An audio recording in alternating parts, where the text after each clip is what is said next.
What's up, everybody? It's your girl, Renee the Realtor, coming at you with another episode of In the Town Tuesdays. Today, I'm here with Mr. Garry Keel, and I'll allow him to give a brief introduction of himself and his business and just tell the people what it is that you do. Thank you, Renee, for having me. Garry Keel, as you mentioned, my business is Money Management Associates. It's a tax preparation and tax planning business. Okay. We've been here in Ewing Township for about 35 years. Wow. I've been at this particular location for 11. It's really the kind of business that I have always strived to be a part of. I'm an educator by trade. My academic work is education and also finances. So it gives me opportunity to teach people about taxes and at the same time, obviously, do someone's taxes and prepare their work and help them plan for whatever they need to do tax-wise. Okay. That's a great answer. I was going to ask you, why did you choose this profession, which you got a little bit into that as well. You're an educator by trade. So. Yeah, my background is interesting. My background, I started out as an educator, but I always liked accounting and I always liked numbers. But I had come to find out that accounting, the pure accounting field, was not really for me. So, but within accounting, there are so many aspects that you could do. You can do taxes like myself. You can do audits. You can do bookkeeping. You can do payroll. You could do a variety of things. So I was able to find my little niche by doing taxes and taking my educator background to do some teaching as well. I started out with H&R Block for many years ago, more than 35 years ago, and eventually started teaching courses for them. And then from there, I started doing some teaching for another outfit, and things led to one thing to another to finally saying, let me try to do this thing on my own. And that's what I've been doing for the last 35 or so years. Okay. Yeah. So I was going to ask as well, how did you get to doing it by yourself? Why did you choose to open the business here in Ewing? It's interesting. That's an interesting question too, because eventually, or I shouldn't say eventually, in the beginning, I started a business in Connecticut. I mentioned to you that I was I had spent some time in the Hartford area, and that's where I started really learning the tax business. Okay. But at the same time, I always wanted to, as I said, wanted to have my own thing. And once I moved back to Ewing, then it was just a natural that I had the business going. For a couple of years, I actually was still going back and forth to Connecticut. Ooh, that's a drive. Yeah, it is a drive, definitely. And I was going all the way to stores, as you probably know. That's even a further drive than Hartford. And so from, but over time, the business became large enough where I could just focus here in the Ewing Township area. This is, before here, I was working out of my home. And the home got to be pretty substantial in terms of clients that I had to start looking for a place. And obviously I was able to find this place, and it's worked out very well for the last 11 years. But Ewing Township has always been good to me. My son went to Ewing schools. I was on the actually Ewing school board for a while. Oh, wow. Yeah, many years ago. But again, it gives you some flavor of my interest in education and trying to work with the community. And so it was a natural, was in the area. New people. I had some really good contacts. The whole tax world is really built on kind of personal relationships that you have with people and referrals that you get. I mean, some companies do big marketing or whatever, but I have found certainly in my small business that my business comes from personal relationships and from referrals that I get from family and friends. They like what I do and they pass it on to their other family and friends. I see them in the shop, or I see them at the baseball game or whatever. So I'm really a hometown kind of guy, you know. So Ewing Township was a good spot for me. Okay. Yeah, I'm originally from Neptune, though. Okay, originally from Neptune. Yeah, Neptune down the shore. So, but I came here to go to school in 19, that year. Somewhere there. Somewhere in there, right? And I went to Ryder, and so when I went to Ryder, I kind of stayed in the area. Okay. And other than the time I spent up in Hartford, but the majority of my adult life, certainly since my later teenage years, have been in Mercer County. And most of that time has been in Ewing Township. Okay, great. Yeah. Yes, I love Ewing as well. Yeah. Like I said, I've lived here for some time now, and I do agree with the statement that referral based and relationship based, even what I do as well, a lot of it's about building relationships, most business I've found as I'm getting older is about who you know. Yeah, definitely. So it's really good that you've been able to build a rapport with your community and you're providing these services to them. I think tax preparation and just more knowledge about finances in general is very important. It is. And I think this is great that you're doing that. I did see that there's other subsets of the company, not just tax preparation. So I want to bring that to the question, how do you service your clients during the off season? Well, it's interesting because people always ask me that question, like, what do you do after tax season, after April 18th?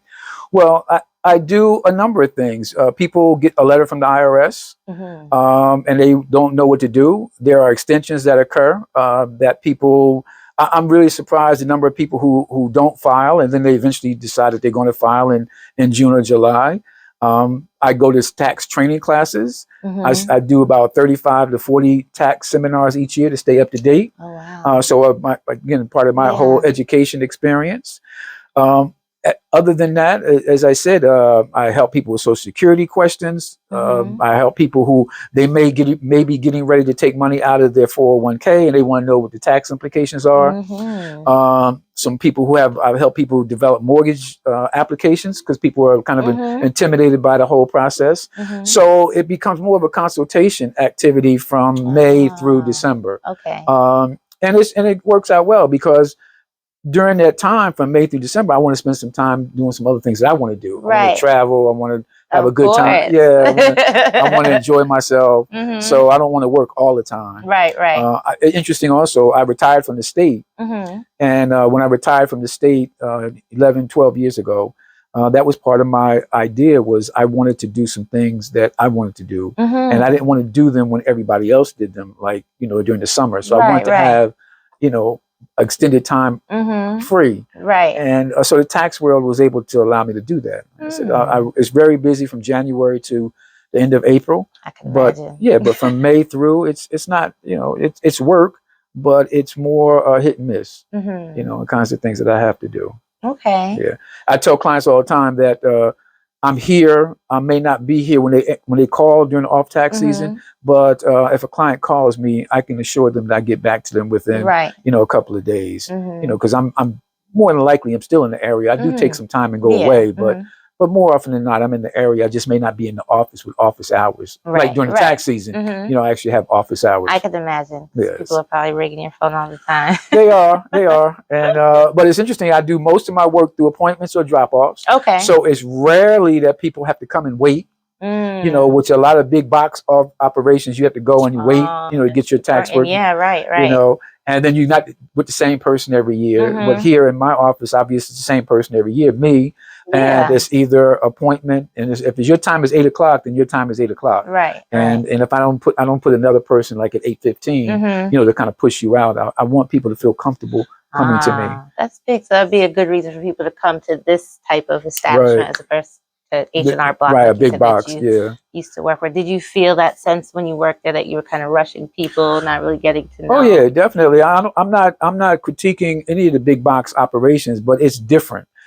Because it is sort of a bullpen mentality when you are working with the box companies, because you got to get people in and out. I mean, they have overhead, they have marketing expenses, etc.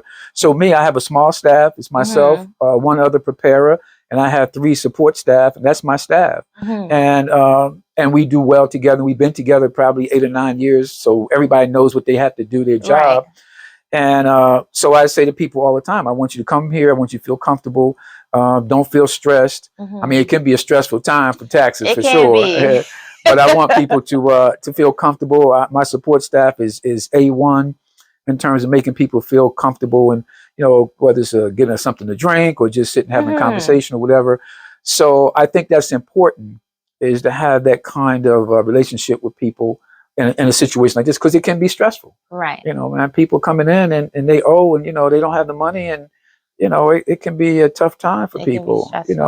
So, but that's kind of how I manage it, and which also lends me to this idea that I have about almost 600 clients. Oh wow! So which is excellent. Really good. Yeah. Thank you very much. And but it's been built up over 35 years. Yeah. But I have about 600 clients, and and people call me all the time. Sometimes a company will call and ask, "Can I help you get more clients?" I'm saying, I'll take more clients, but I'm not hungry for more clients per se. I mean, I want to continue to work with good people who want to come in and see me, but I'm not stressed to the point where I just have to go out and do a big marketing push. You know, my website, I think it says a lot about what I do. Yes. We have a coupon on the website, and my staff is there. You know, and I it works out well. You're at I a guess comfortable place. Yes, I am very comfortable. And that's because of all the hard work you've put in over the years. Like you said, you're referral based now. Yes. And I think that's a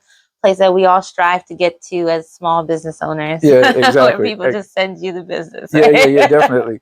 And it was interesting too, because I started back in 1983, and I was working out of my garage. And at that time, the Trenton Times had a business highlight segment in the Trenton Times newspaper. That's a long time ago, the Trenton Times newspaper. But so they did an article on me with me being in my garage. And kind of what it says at that time, back in '83, is exactly kind of where we are today. Is that I had this dream that I wanted to do something on my own. I wanted to do something with numbers. I wanted to do education, and I wanted to find this little niche that I could cultivate. And it has worked. It's really worked. I love that. Yeah, it's really worked. You had a vision. Yes. Now it's come to fruition. You're sitting here saying you're comfortable. Yes. That means you did what you were supposed to do. I did. You know, and it's interesting with small businesses. One of the things that I share with my clients who are small businesses is to take the time to educate yourself. You know, I think that many small businesses go under because they don't want to do the business part of it. They know the work. They know how to build a widget. They know how to market. They know how to do dance lessons or whatever they may be doing. But the business part of the job, you know, how to do the record keeping and how to figure out a good price and how to report what you need to report each year to the government or to the state of New Jersey, whomever you might be having to report. That's where I think small businesses fall down. And many times what happens is that they try to do that on their own. You know, I don't want to pay for that. You know, I can do it myself. But once you start trying to pull your records together and you haven't been pulling them together each month, it's very difficult to do. So what I try to get my people who are interested in small business, take the time to research what it is you're doing. We know you can do the job. Okay. Otherwise, you wouldn't be thinking about being in business. So you know how to do it. Okay. So let's look at all the other things that you have to do to be successful. It's not just the doing. I agree with that. You know, so you got to spend the time. So I say that to say that back in '83, that's what I did. I spent a lot of time researching. I went to SCORE. I don't know if you're familiar with SCORE. That was an organization I went to and had some consultation. And the Mercer County had a small business development center that I went to. So I did those things, and it, you know, at the time, you know, people would say, you know, just go do your work because you do good work. But I wanted to know the real business side of it. Right. So and I think that's important. It is very important point you made. All my small business owners out there, very, very good information. A lot of times we're creatives. We love what we do. But then we fall short on the business side. And then a lot of times people don't really realize that, like, say you love music, but there's a business of music. Absolutely. So you have to learn both sides of it. Either that, or you got to pay for it. Exactly. That's what I was going to say. Or you got to pay for it. And either way is fine. There's nothing wrong with it. It's just that I think that if you become, the more successful you become, the more suggestions I would make to pay for it. You know, take that off of your plate. You don't have to pay me, or you can pay whoever you want to pay, but find someone that you feel comfortable with that you can download that to. And then of course you got to stay up on it. Don't just like give it to someone and just figure they're going to do it. You still want to know what's going on. Be comfortable delegating tasks. Sometimes you can't wear all the hats, even though sometimes you want to. Absolutely. You got to work on the business, not in the business. That's right. All the time. That's right. That's a good point. I understand. That's a good point. And plus, you know, you got to know you got to know what your limitations are. I mean, for me, I kind of know what I do and what I do well. and stuff that I don't do well, I download to my staff. You know, and I trust them, as I said, because they've been with me 9 or 10 years. I trust them that they're going to guide me correctly. They're going to offer suggestions to me that's going to be helpful. But I'm not afraid to say, you know, that's really outside of my realm. Please help me, you know, and let's do this thing correctly. Right. I think that's part of being a great business owner. You know, you have to know how your staff strength, your strength, and hopefully hire people that pick up where you're falling off. The whole hiring process is not an easy process. That's not an easy process, believe me. You know, finding good people that's going to have the same kind of view that you have. Right. And what I had done actually was to, I kind of did some homegrown kind of stuff. I hired an intern from the College of New Jersey. Okay. You know, when they were like 19 years old. And they stayed with me for about 8 years. Oh, wow. So I felt really good about them because I felt like they were learning Garry Keel's way, you know, in terms of how to treat people, you know, how to price things, you know, how to interact with staff and customers. And now they're out on their own, which is fine. I mean, I don't have a problem with them being on their own, you know, doing their thing. That's part of like the educated part thing that you like, yes, right? It is. It's very much, you know, it's very important to me that I give that to others. You know, I realize I'm not going to be here forever. And if I can share some experiences with someone else that's going to be helpful to them and their careers, you know, the next generation, then I think it's part of my duty to do that. Right. And I do. I try my best to do that. And it's an important part of my business. Right. You know, my business has grown. I'm very happy with it. But if I can bring someone else along or help someone else get to that point, why not? You know, it's enough out here for everybody. I agree. What's for you is for you, for Absolutely. nobody else. Exactly. So would you say that's part of what drives you to do what you do, to keep going in this business? I think so. I think that, you know, like I said, I know I do pretty well. The people who I work with like what I do. And they've been with me for many years. I have a number of clients that's probably in the 20-year bracket in terms of being with me. So they like that, and they like what we offer, and I think that it's important to continue to give back. I mean, I can give back. I have a little scholarship program that I'm working on right now that I want to do. I also do, you know, different things for the churches or local organization, whether it's some sponsorship or even offering my facility for meetings and things of that nature. So yeah, it's important to me to continue to give back and to share and realize as we get older, you know, we have to think about the next generation. At least that's my view, you know. And someone thought about me. I realized I wasn't by myself. Someone had to support my effort. And if I'm now in a position to support someone else's, then why not? Right, pay it forward. Exactly. Sound like my dad. Yeah, well, it's important, you know. It's important, and that's what I think. So that keeps me going. Is the opportunity to share with others. Okay. And I still do okay by myself too. Right. You know, but I want to share with others if I can. That's great. I love that. And just being able to pay it forward, and you're so blessed to be able to be in a position where you can do that comfortably, which is really nice. Yeah. I don't take any of it for granted. It was a lot of hard work. It was a lot of negative sayers. You know, I mean, unfortunately, in small business world, particularly if you've gone to college, which I did, and finished my undergrad, my graduate, and my doctorate degree, you know, people give the understanding or the thinking that now you've gotten all this education, you go to work, you know, and make some good money and you know, get a pension or whatever, and to leave that, which I did have a good job, I was doing pretty well in my field. To leave that, to start something and to be involved with something that is kind of, you don't really know. Right. I mean, when you start business, you're hoping, you know, like I said, you've done your research and everything, and you think you got it together, but it doesn't have to go. So you get people who say, you know, why do you want to do that? You know, like I said, you've gotten all this education, you know, you're pretty well established in your career, you got a family, you know, why do you want to go out here and try to do something that may or may not happen?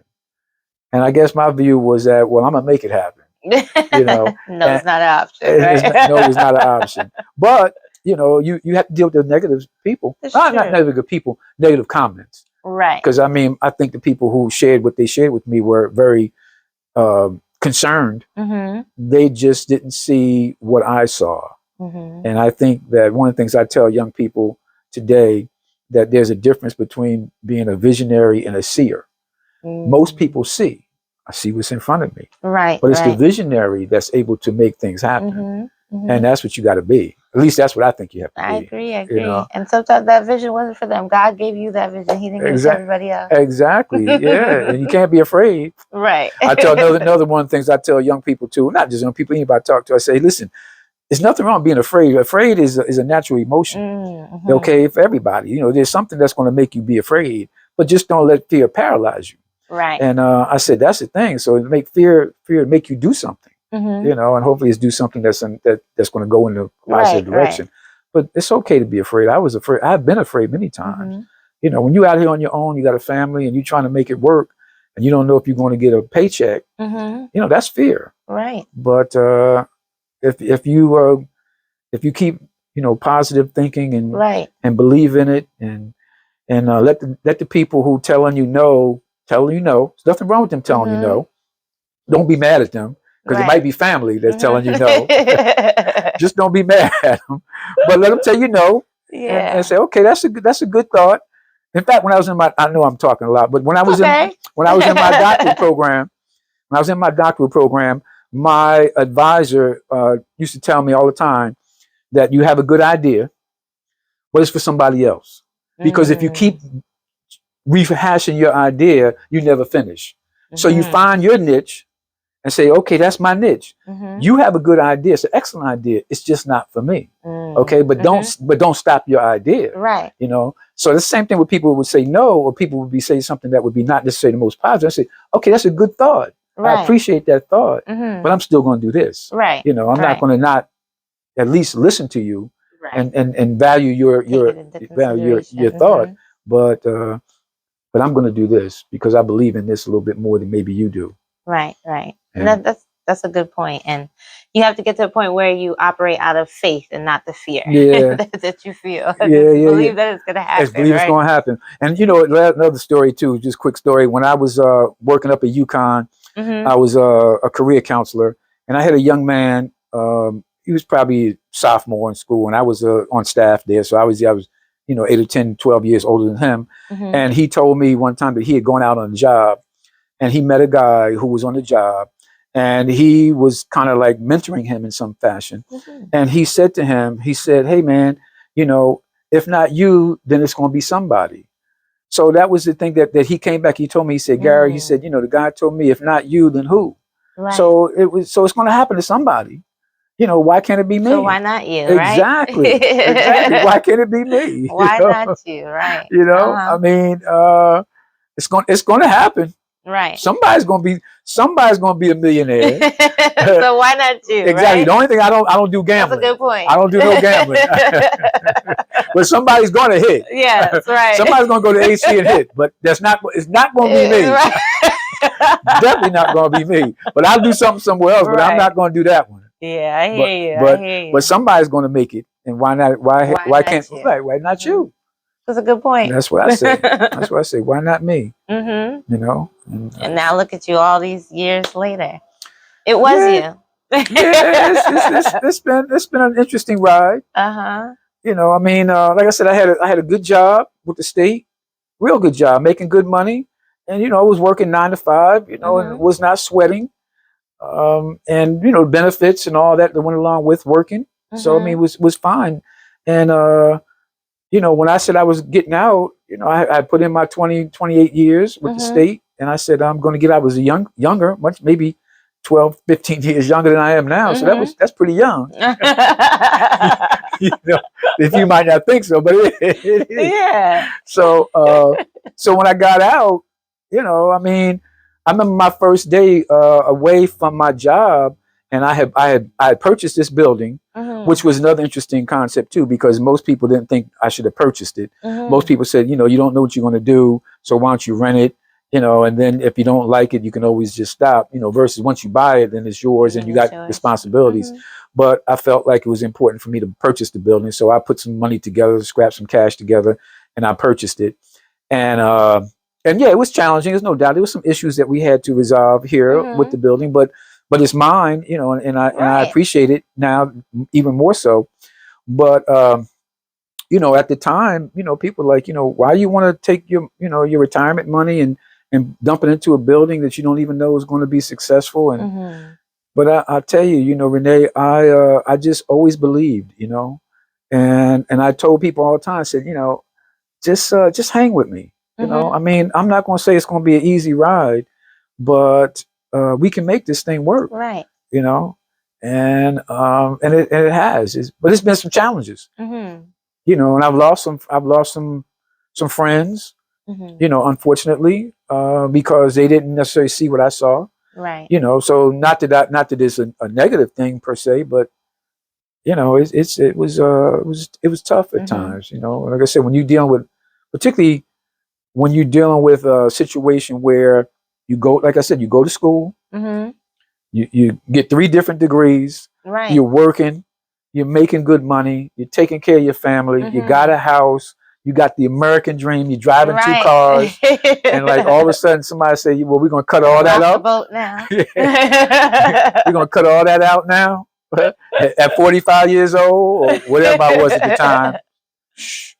Whatever it was, whatever age it was at the time. I mean, but it's worked out for you. It did. Sometimes you have to take those chances. You do. And you said your staff has worked for you a long time. Oh, my staff, man! I can't say enough about my staff. They believed in your vision. Oh my gosh! I mean, I can't say enough about my staff. When you have people who got your back, I mean, things like you might have done something wrong and they take the hit for you. You can't. There's no price tag on that. That's true. When people are willing to take you under their shoulder and prop you up, there's no price tag on that. And finding people to do that is not easy. But I have found 4 or 5 really good people over the course of years that's who they are. And I know in my heart that they want to see me successful. Right. Even even maybe to their own fault to some extent. That I want Garry to do well, and it makes them feel good. Right. To see Garry do well. And I try to reward them as much as I can. Right. I they do. Probably really enjoy working for you. I hope they do. I think so. I mean, they come back. Right. So they haven't left you high and dry. Yeah, they haven't left me high and dry, but they have come back and we have a good time. And as I said, it's because it's appointments and drop-offs. There's the stress level is, people having to owe taxes at the end. That's the stress level. I mean, and the volume. I mean, when you have 600 clients, coming in and out of the office, even if most of them are coming through a paper, it's still it's a short time. It's only 3.5 months. True. If it was 600 clients, it's a lot of business in 3 months. I'm sorry? That's a lot of business. In a short period of time. Yeah. Right. Exactly. So, I mean, if it was over the course of a year, it'd be a lot different. But when you got that kind of effort during those 3.5 months, right. So like I said, I can't reward my staff enough, than, for what they do for me. I can't thank them enough, really. I can't. It's impossible. And I would say any small business, any business, if they can find staff who are loyal like that. Right. And that's what you do. If you can find them, you hold them, and you do whatever you can to hold them. Right. Treat them right, so they stay. Treat them as right as you can. As right as you can. Right. Yeah. So, and I hope that they feel that way. I believe they do. Yeah, so, I'm sure they do. Yeah, I think From what you tell me, it sounds like they do. Yeah, I believe that they do. So would you say the clients, the majority like personal taxes, business taxes? The majority of my clients, out of my 600-ish clients, I would say 85% are personal. Okay. Maybe a husband and wife with a couple of kids, or single, just with one job, or a retired couple, or people who are on Social Security, real basic tax returns. The other 15% are small businesses. It might be a real estate agent, or it might be, as I was telling you earlier, about the gentleman who I have who makes designs, pots and pans, or a company. I have a gentleman and his lady friend who have a vending business. Okay. And I have a couple of hairdressers. So the other 15% are small business people. Okay. Yeah, but the majority are personal. Wow. Like 10-40 people, which is good because I know my niche. Right. You know, I don't want to do corporate stuff. Even though people have said to me, Gary, you can expand your work by doing corporate taxes, but I don't want to. You don't want to, right? You know, and plus I tell the people all the time, I said, if I did it, how am I going to service them? It's just me and one other person. Right. I said, we barely get by on the 600 clients that we have. You know, so and so, you know, it would be nice to expand, but if I can find a young person, I can find a person. This would be a young person, a person who wants to come on board and expand the business and take over a portion of the business and do maybe more corporate stuff or partnership stuff. I'd love to have them, but right now it's just me. Right. And just as an example, my website, I don't think my website is more than 5 years old. Now, you know, how can you have a business without a website? You know what I'm saying? That's crazy. You know what I'm saying? But it's maybe 5 years old because I was like, okay, I got a website and people, what am I going to do? You know? So I got convinced to do a website, which has worked out pretty well. I got a nice little website. It is nice, But it's only 5 years old and no Facebook stuff. Okay. I mean, I do, but I don't. Right. You know, because I too much advertising. Exactly. And you're already where you need to be. Yes. So I have a person on staff who handles my website and my Facebook stuff, but I don't press them to like, you know, how come you don't have something up there every week? Because if somebody, which I do, I get a few clients who come through on the website or through Facebook or wherever, and that's fine. Yeah. Those few clients are fine. You know, and I'm thinking if I really go out there and publicize it, okay, I get another 50 clients. Where are they going to go? Where are they going to go? Exactly. You know, I don't have the staff. and I don't want to work harder. Right. That's the thing. You're at a sweet spot. Exactly. What does the future hold for your business? Exactly. So you're kind of, you know, right where you want to be now. Listen, I'm going to tell you, when I started 35 years ago, I would be out to midnight. Because I was hustling. Yeah. I did what I had to do to get the clients. And I'm not taking the clients for granted. And that was when you didn't have like the social media. Didn't have any of that. You were in the Trenton Times. That's it. Trenton Times was the Trenton Times was the only way to publicize. And but you know, that was then. And like I said, I'm not taking the clients for granted because I don't. I try to service them as well today as I did 10 years ago. But I can't handle the business. Right. So, and then on top of that, you know, I want to go away in the summertime. Right. But when you work so hard, if you can't enjoy exactly. And then I go back to what I said earlier. There's enough out here for everybody. Exactly. So if somebody else wants to take those clients, I welcome it. You're okay. I'm glad with that. It's okay. I'm not mad. Just don't mess with mine. Right. You have your clients. Exactly. You guys have a relationship. Yes. You know, built rapport with them. Yes. Back. Yes. Well, that's good because taxes repeat. So it's every year, you know, they're coming back. Exactly. Exactly. That's what I'm talking about. That's exactly what I'm talking about. You know that you're always going to be needed. Well, listen, you know, it's funny because I have a couple of restaurants too. And my father had a restaurant. That's kind of where I got my business notion from. Okay. Way back, my father had a restaurant in Asbury Park.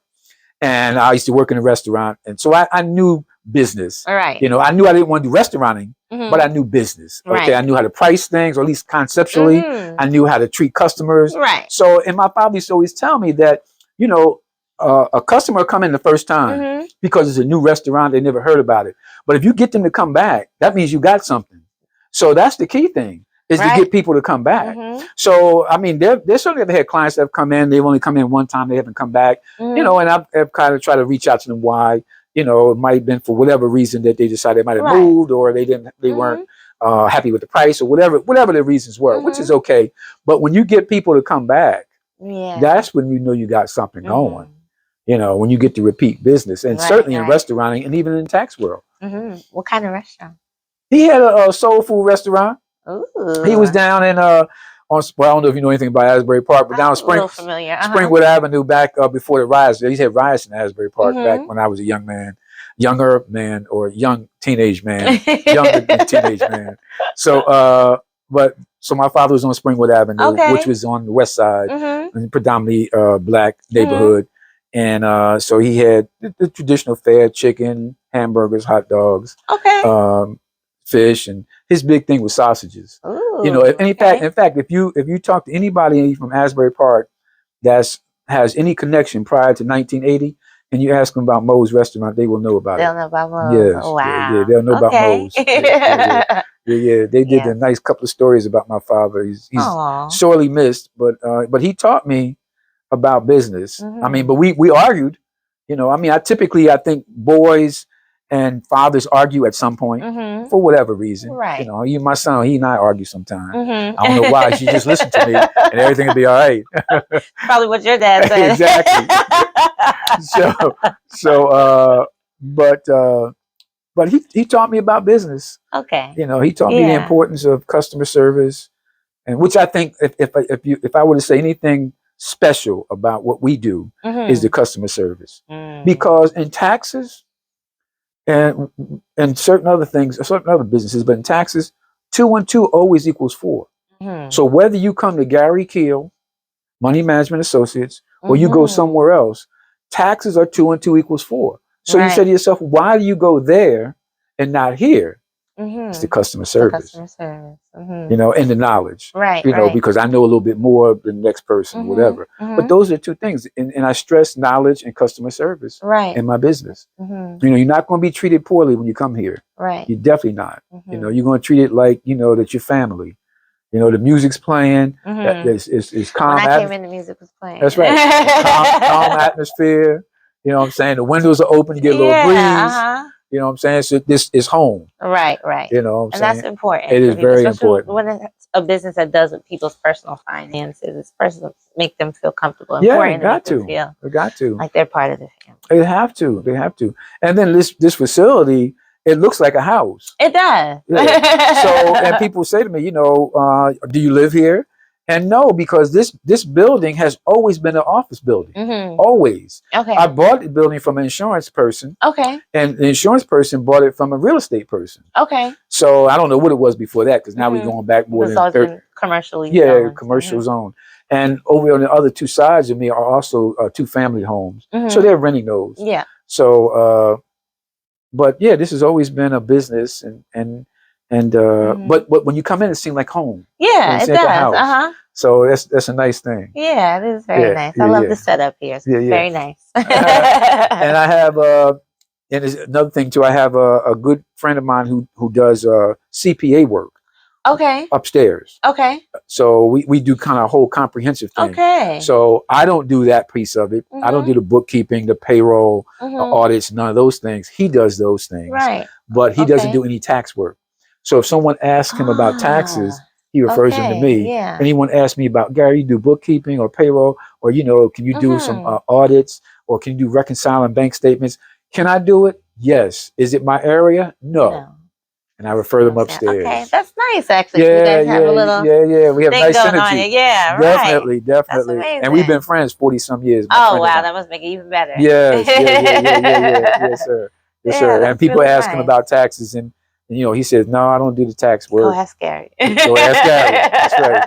So we get nice referrals that way, too. Okay, yeah. See, the relationship building is what business is all about. It is. It is. I think for small businesses, you know, whatever kind of business it is, right? You know, I mean, particularly if it's a service business, you know, a item business might be a little different, right? But a service business. You know, but part of the hardest thing about service business, of course, is pricing, because people think that, you know, your time is not valuable. And it's very valuable. It is very valuable. Exactly. And sometimes my staff tell me I give people away. I mean, I give it away. But that's part of my education. My education issue. Right. You know, I mean, I sit here with a client maybe for an hour, a consultation, and, you know, and say, hey, listen, you know, thank you for coming in. Yeah. And they were like, Garry, you know, that's your time. So, yeah, but I want to help the person. Yeah. You know, you enjoy both parts. Yes. Of it, right? Yeah. And plus it comes back to me. Of course. I believe in karma like that. And a number of people, I've told my staff, people who have come to me with questions. In fact, people have come to me and asked me to do their tax work, and they know how to do it. They physically know how to do it. They're just a little afraid because maybe it's a new tax law. Right. So they'll come to me and they'll say, Garry, I want you to do it. I say, listen, why don't you do it? And then when you get stumped, call me. Okay. No cost. Right. You take it back home. And then my staff was like, Garry, are you crazy? You know what I'm saying? That's a client coming in. Let them walk out the door. Let them walk out the door. but somebody, maybe not them, but someone else will come in the door. Right, exactly. You know what I'm saying? So but they get on me about that. Okay. But that's who I am. But you want to spread the knowledge. I do. You enjoy that. I do. And believe me, that's who I am. I mean, I know who I am, and I know what I do. And at the same time, of course, I want to get paid. Yeah. Everybody wants to get paid.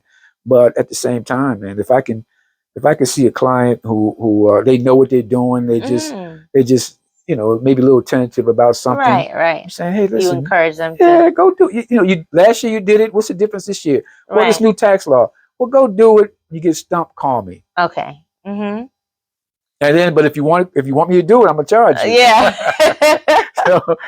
Questions are free, but if you want me to do it, if you want me to turn on the computer, I gotta get paid. Right. But other than that, I work with you. Okay. I work with you. No problem at all. No problem at all. So what is one piece of advice you give most of your clients? I would say that was a good question. I saw that when you sent it over. And I think that financially, the most important question in comments and information I would get to a client is to check their W-4. Check their withholding every year. Is the amount of being withheld from your paycheck sufficient for you to get the refund you want? Or that you pay as little as you want or as little as you have to at the end. Okay. That's the big thing. Because people, if you want a big refund, you got to change your W-4 and have them take out more taxes. You'll get it back, but you're going to have a lower paycheck. If you owe a lot at the end, that means that they're not taking out enough. So when my clients leave, one of the things I say, hey, make sure, is this the kind of refund you want? Yeah, it was like $5,000. Yeah, I want that. I said, but do you realize what's going on?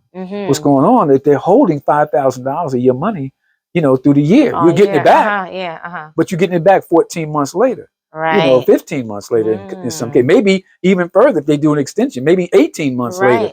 So it's nice getting the $5,000, but couldn't you live on it? Yeah, right.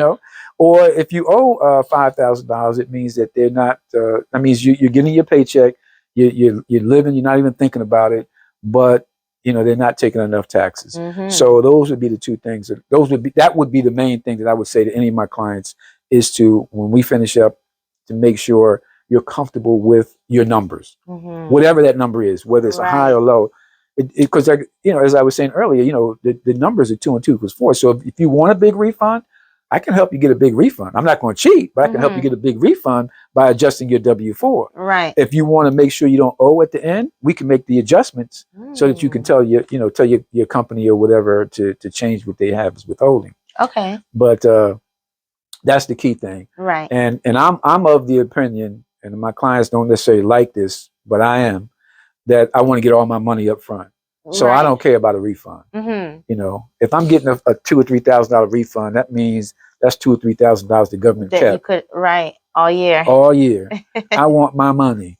I hear you on that. And then on top of that, listen, not to be morbid, how you know we're going to be here in April? Okay. So I want my money. Give it to me now. Give it to me now. So, but my clients are like, well, Garry, I want to save the money for a vacation. I said, okay, I'm not telling you not to. I mean, but financially, though, I guess maybe people aren't disciplined enough. Well, I think that sometimes people don't understand how they got a refund. They just think that they got a refund. Right. And they're not putting 2 and 2 together. That they kept that money. And what really bothers me is the client who gets a big refund and all year long lives off their credit cards. Come on. You got money that they hold, but you'd rather use your credit card at 18%. Yeah. People don't think about it that That's way. what I'm saying. That's my job, is to teach them that. Exactly. Or to That's educate why them. we need you. Exactly. That's what I tell my clients. If you ask me what I tell my clients, it's that kind of stuff. Okay. You know, that's the kind of stuff that I talk about. And the other thing too is interesting is clients who are getting ready to get married. I have a niece who's getting ready to get married, and typically when two people get married, they don't think about taxes. They think about honeymoons and and cakes and the fairy tale of it. Yes. Who's gonna be the DJ? You know what I'm saying? They're gonna play the right music. What kind of photographer we're gonna have? We're gonna have video. Yeah, what kind of food we're gonna eat? So I come in like with a tax. They're like, I'm the bummer. This guy's coming in talking about taxes. You know what I'm saying? But I say to them, I said, listen, whatever you are on December 31, that's what the government says you are for the year. So you get married in November. Well, Gary, you know, we just got married. The government don't care. You got married in November 30th. You married for the year. You get married December 31. You married for the year. So if you haven't planned it, your husband or your spouse has always gotten a refund. You always got a refund. Y'all put the money together, and nobody got a refund. So then everybody starts getting mad. I want to file by myself. I don't want him to know. I don't want her to know. I said, you need to talk about that in June. Yeah. Not in December. So I told my niece this. My niece and her spouse to be. I said, you know, I saw him the other day. I said, you know, have you guys thought about your tax return? No. I said, but aren't y'all getting married? Yeah. I said, so then the husband to be, the spouse to be, says, well, we're gonna file separately. I said, you can't file single, so you're gonna do marriage separately? Yeah. That's the highest tax. Oh, really? Yes, really. Now you can file separately, but they're gonna tax you more. They're gonna tax you more, and you can't. So then, and he's about, and you can't be single. You can't. Are you married? Can't file the way you used to. Exactly. That ship sailed. That's it. So I'm the what do you call it? The pragmatist. Okay. You know, and I want them to do well. I want them to have a good time and everything. But you know, when they go to like those wedding things, what do you call those wedding shows or whatever? Yeah. You know, I said, is there an accountant there? No. I said, well, you need to have an accountant. You need to talk to somebody. It's not often that I find couples talk about finances enough. No. And not sometimes they wait till it's too late. Yeah. I was reading something about that earlier. Yeah. It's unfortunate. It's unfortunate. So and you know, it is unfortunate, particularly, you know, I mean, if I have and it typically goes this way, I have a female client who's been single, who's been working with me for 4 or 5 years. She gets married, obviously, to a gentleman who's been working with someone else, and the gentleman says, well, we're not going to use my man. You know, which is okay. There's nothing wrong with that. But what happens is that the woman, in my case, my client who's the lady, she acquiesces, you know, and just you know, and not say, okay, let's really think about this. Right. You know, not that she doesn't. They don't have to come to me, but they need to think about it. Right. You know, they need to think about whatever it is that they're going to do. You know, and not to. And then of course you got people who get married at the end of the year, and somebody don't know that somebody had a kid. You know, so then you go, what? That's a big oops. That's a big oops. You know, I mean, it's crazy. It's crazy. I'm sure you hear a lot of crazy my things. God. And I tell myself, I am not the social worker.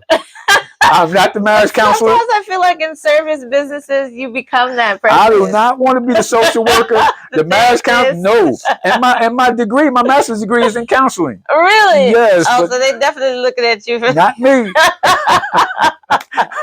I ain't doing nothing. They start arguing in the office here.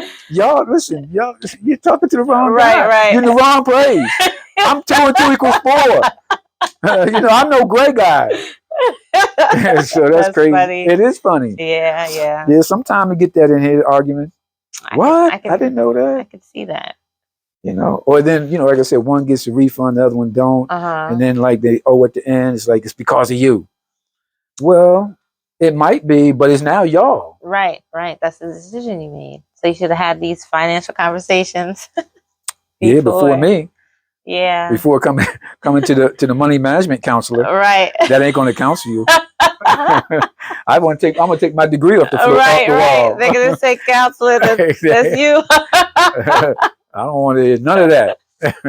Yeah. But that's what I tell them is depending on the situation, is the W-4 is important. Coming back to kind of just being serious for a minute, that's important. And even when you get married, W-4 still is important because that's what adjusts whatever you have going on. Okay. So really pay attention to your W-4. Definitely pay attention for refund or whatever you owe. That's a good advice. Yeah.